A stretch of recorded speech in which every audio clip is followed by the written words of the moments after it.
how do we help product teams make good decisions? Because privacy engineering to me begins with the idea.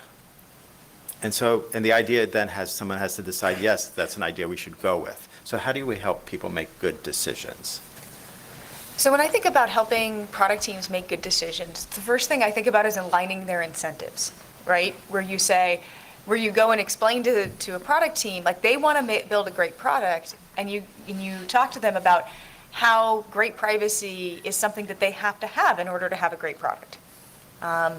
A lot of teams I work with start out there. Some of them, we go and explain this, and they're like, oh, I hadn't really thought about that. That's really important. So that once they have that desire, and from a compliance perspective, it's good that there are also checks in the process and checks in the system. But once you have that desire, then they have to actually know how to do it.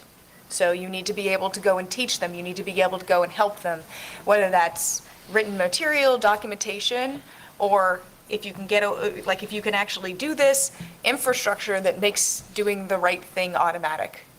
You can't do it for everything, right? I don't know how to build a computer where I can give it a sentence and say, is this comprehensible to humans? Is this sentence true about my system? Is it true about the future product direction, right? So there are a lot of places where we have very human-denominated values that must be evaluated by humans. So get their incentives aligned, get them to understand how to do it, make it as easy as possible.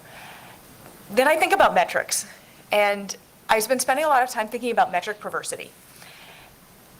It's a perverse metric is one where you can make the metric move in the right direction, whichever one it is that you want, but in the real world, the outcome isn't what you want.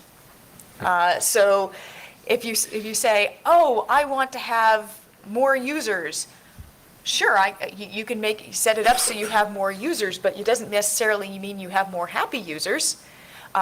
It might mean that what you have is a DDoS attack. So you really want to go and be really careful about how you're measuring things, because people make decisions based on metrics, and those metrics may have a gap between the data they're showing and where things are in the outside world.